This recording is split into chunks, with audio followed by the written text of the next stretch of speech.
स्वागत है आप सभी लोगों का मेरे चैनल साइंस टू टेक्नोलॉजी में। मैं अनुपम विपुल आप सभी लोगों का स्वागत करता हूं आज के शो फ्यूचर फ्राइडे में। आज हम लोग बात करेंगे 3D प्रिंटेड हाउसेस के बारे में, यानी 3D प्रिंटर से घर बनाएं या बिल्डिंग बनाएं तो उसको समझने की कोशिश करते हैं। तो पहले से समझिए, इतना तिगड़म वाला आइडिया आने से पहले समस्या क्या थी, प्रॉब्लम क्या है। तो प्रॉब्लम यह है कि अभी भी पूरी दुनिया में घर की कमी चल रही है, और ये हर जगह है। ऐसा नहीं कि सिर्फ भारत में है या अमेरिका में है या यूरोप में है, पूरी दुनिया में एक सीधा सीधा कमी चल रही है।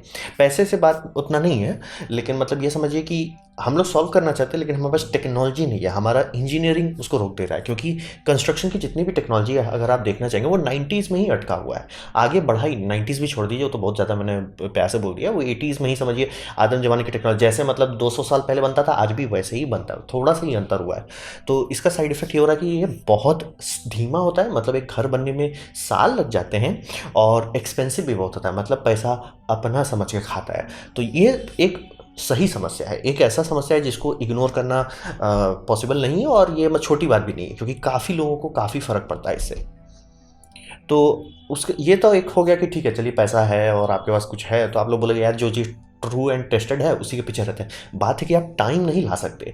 टाइम ये समझिए कि आपके पास कितनों पैसा और समय तो खरीद नहीं सकते।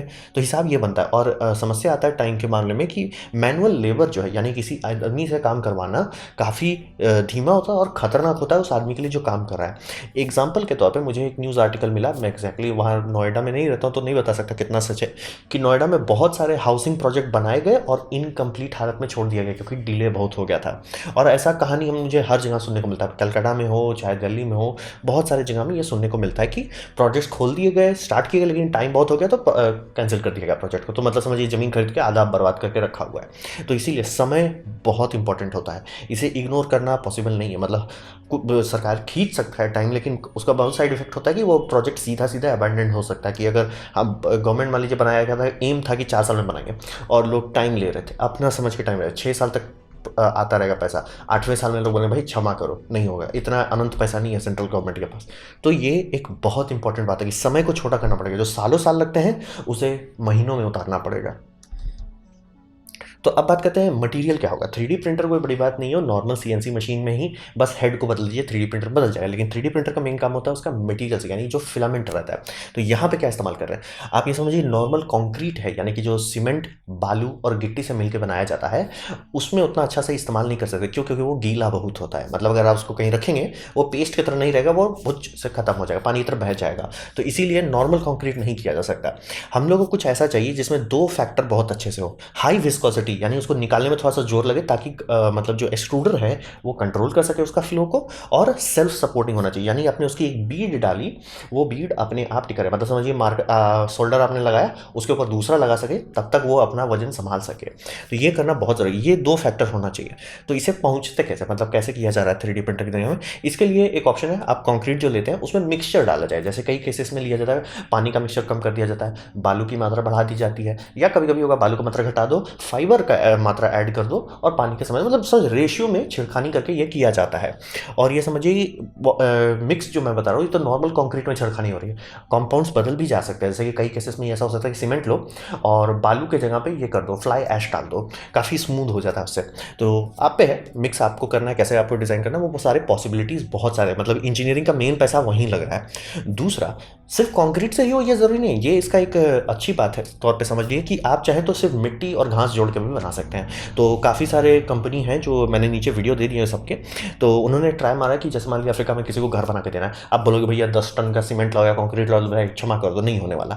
तो हिसाब ये था कि प्रिंटर जो है इसे धान से, मतलब समझिए हम लोग एग्रीकल्चर जो बनाते हैं हर जगह होता है, एग्रीकल्चर से बहुत कचरा निकलता है, मिट्टी हर जगह मिलता है, तो क्यों ना ये दोनों चीज़ को मिला के, थोड़ा सा पानी मिला के एक ऐसा पेस्ट बनाया जाए जिसके बेसिस पे घर बना सकें। और इन्होंने टेस्टिंग की, काम किया, और ये सक्सेसफुल साबित हो गया। मतलब ये जो बना भी रहे हैं वो इतना सॉलिड बन रहा है, क्योंकि मतलब समझिए जैसे ईंटा बनाते हैं आप वैसा ही कर रहे हो, प्लस इसमें फाइबर है, तो ये क्रैक करने के बावजूद भी अपना स्ट्रक्चरल इंटेग्रिटी बनाए रख सकता है। और जो कि लेयर बाय लेयर प्रिंट कर रहे हैं, तो ज्योमेट्री का इस्तेमाल करके ऐसा टेढ़म वाला लेयर दे रहे हैं कि बहुत स्ट्रॉन्ग बन जा रहा है, बहुत हल्का है, स्ट्रॉन्ग है, जल्दी बन रहा है।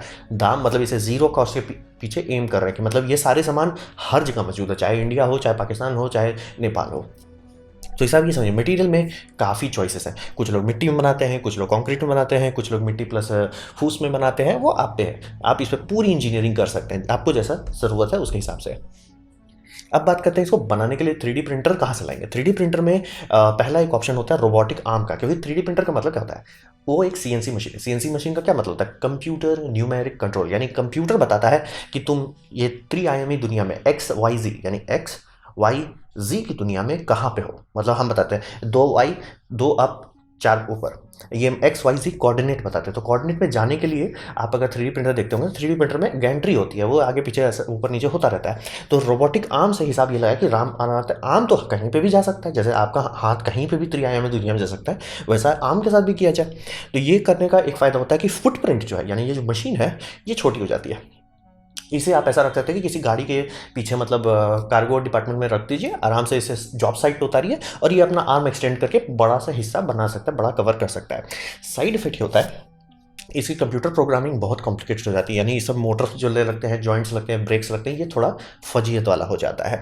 तो ये एक ऑप्शन है जिस तरीके से मतलब एटलीस्ट 4 से 5 मैंने कंपनी देख ली जो रोबोटिक आर्म के वेराइटी पे काम कर रहा है। मतलब जैसे इसमें है सीधा सीधा मतलब समझिए JBL जैसा बुलडोज़र जैसा सिस्टम है, JBC जैसा बुलडोज़र सिस्टम है, उसका हाथ का इस्तेमाल करके बनाया जा रहा है, या उसमें 1-2 लिंक एक्स्ट्रा जोड़ दिए ताकि थोड़ी फ्लेक्सिबिलिटी आए। या कुछ केसेस में ABB, ये कंपनी है जो बहुत बड़ी इलेक्ट्रॉनिक मैन्युफैक्चरर है, इनका रोबोटिक आर्म का बहुत बड़ा डिवीजन है। तो बोला कि जब रोबोटिक आर्म है ही तो बस उसका प्रोग्राम बदल देते हैं, और मतलब एंड इफेक्टर, यानी एंड में क्या है उसका जगह पे एक्सट्रूडर लगा के काम खत्म।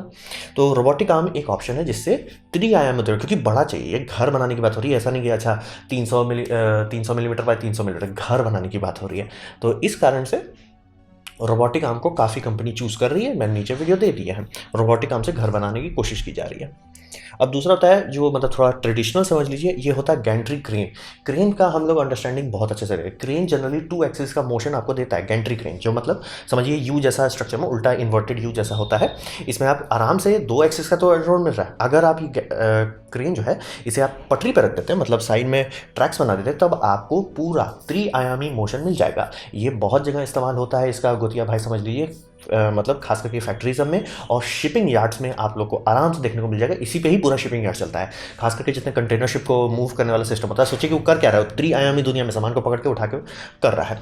तो ये किया जाता है, ये सिंपल सिस्टम होता है, मतलब इसमें कोई भी इंजीनियरिंग उतनी फजीयत नहीं है, हुआ वाला चीज़ नहीं है। ये आम चीज़ों से लंबा पीस बनाना होता है, लेकिन इससे साइड इफेक्ट होता है कि जितना बड़ा आपका प्लॉट है, जमीन का प्लॉट है, उससे बड़ा आपका ये क्रेन बनाना पड़ेगा, उससे बड़ा आपको ये स्ट्रक्चर बनाना पड़ेगा ताकि वो पूरा इनकेस कर सके। प्रिंटर का जो एंड इफेक्टर है, यानी कि जो एक्सट्रूडर है, वो हर जगह जा सके। तो इसका ये एक साइड इफेक्ट होता है, लेकिन ये काफ़ी मतलब समझिए टेस्टेड काइंड ऑफ टेक्नोलॉजी में गिना जाता है इसे। और इसके बेसिस में अमेरिका में एक पूरा घर बनाया, मतलब आम आदमी आराम से उसमें रह सके वैसा घर पूरा घर, ऐसा नहीं टेस्ट नहीं, डेमो नहीं, घर कि ये घर है, ये घर मैं किसी को बेच सकता हूँ, ये घर जल्दी से बनाया जा सकता है, ये मैं आराम से कर सकता हूँ। तो गैंट्री क्रेन का भी इस्तेमाल कर सकते हैं। तो कई जगह पे लोग रोबोटिक आर्म पे मेहनत कर रहे हैं, कई जगह पे गैंट्री क्रेन पे इस्तेमाल कर रहे हैं। ये काफ़ी लोगों का आइडिया ये है कि गैंट्री क्रेन का दाम इतना कम है और इसको सेटअप करना पॉसिबल है, और जनरली जहाँ पे भी आप घर बना रहे हैं आपके आगे पीछे थोड़ा सा जगह रहता है, थोड़ा कंफर्टेबल जगह रहता है, तो ये जो इनको ट्रैक्स बिछाना पड़ेगा वो उतना फजीयत वाला बात नहीं है। तो ये दूसरा ऑप्शन है। अब बात करते हैं कि भविष्य में क्या होने वाला है।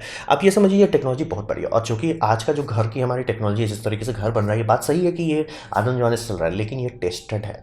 एक एक चीज़ टेस्ट की जा चुकी है, जैसे कि सीमेंट, ईंटा और सीमेंट के बीच का एक जो रेशियो होता है, जो सब मिस्त्री को पता है, लेकिन आपको बता नहीं सकते वो क्यों है वो रेशियो।